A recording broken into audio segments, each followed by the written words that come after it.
An RTS-ish naval combat pirate strategy game? You had me at pirates. Or did you? Watch on and find out. My name is Thoraxe, and this is Strategy for Busy People. If you've got a few minutes, I'll tell you what to play. If you've watched a lot of videos on this channel, you probably know that I like pirate games and pirate stuff. When I saw that Corsairs Battle of the Caribbean by Fishing Cactus was coming out, I immediately wishlisted it. It started giving me vibes of the original Sid Meier's Pirates game, so why not give it a try? I put just about 3 hours into it. Now, while it says that there's a multiplayer mode, you know that I don't have any friends, so let's immediately just forget that that mode even exists. As expected, the tutorial takes you through many of the basics of the game, although I think I managed to bug it on the Capture a Ship tutorial segment.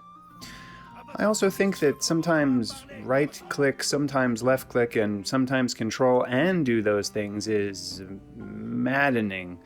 I actually couldn't figure out how to capture the ship because I forgot that I had to hit control and then right-click to engage the boarding mode. But let's talk about boarding now for a minute because, frankly, it's the absolute worst part of the game.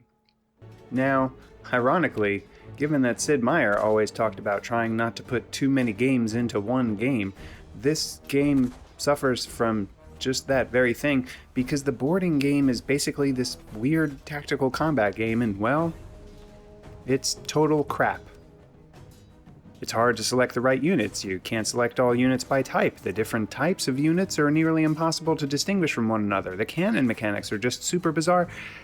It's just abject misery to do any boarding battles myself. But hey, you can skip them, right? Well, yes, except that letting a boarding battle take place all by itself requires an excruciating amount of time for it to auto-resolve.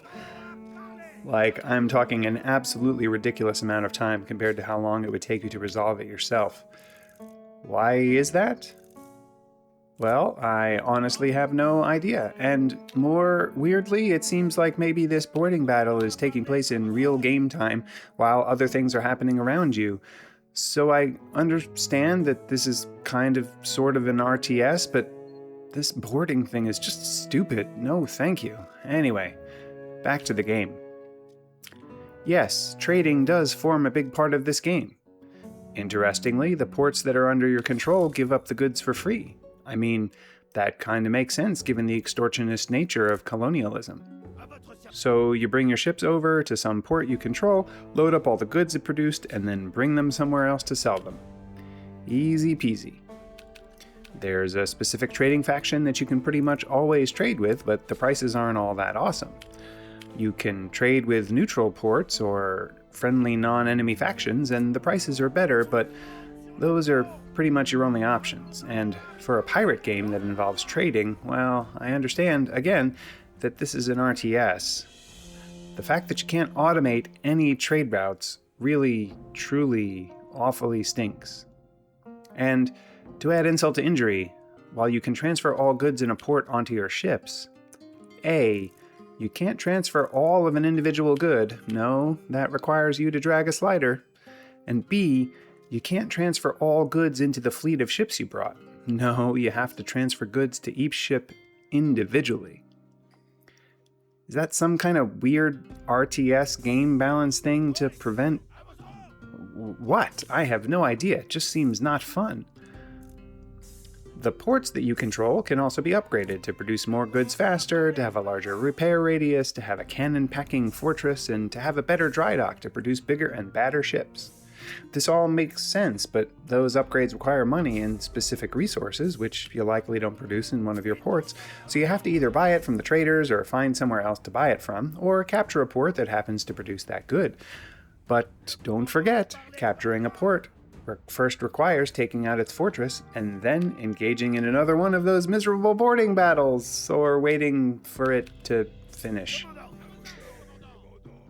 The sea combat is mostly just fine. You do have the requisite sailing ship options of regular cannons for destruction, grape shot to take out sails, or the other stuff to take out people. But to be honest, except for the tutorial in the campaign where I was required to capture a specific ships, I never bothered to use it. Why? Well, you guessed it. Capturing a ship involves a boarding battle. Gross. Speaking of the campaign, it's fine. Go here, do that, capture this port, get this relic, raise X amount of gold. It's all the things you expected, but honestly, without much of the fun. I'm not sure why it was so particularly boring, but it was. Oh, and I should have expected that at some point I would have enemies pop up behind me in a port that I hadn't defended with any nearby fleet. Hey, before I give my final verdict, if this is your first episode, this one's free. But if you've watched me before, we're gonna make an agreement.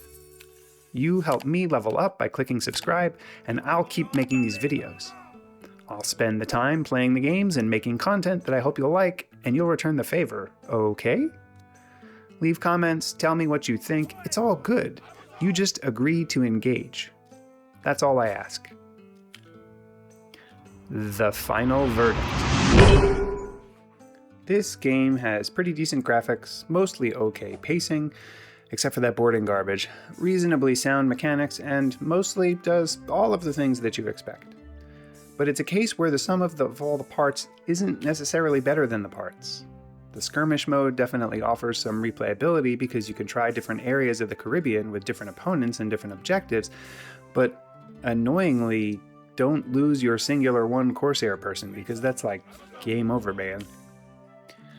On my trademark 3-point score scale of avoid, meh, and I forgot to eat, there was sugarcane and spices and coffee, but you can't really make a meal out of those 3 items, which was disappointing.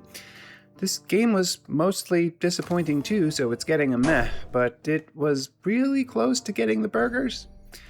If the campaign had been a little more interesting, it definitely could have slipped it in, but the lack of things like auto trading and some basic quality of life mechanical things was really a downer.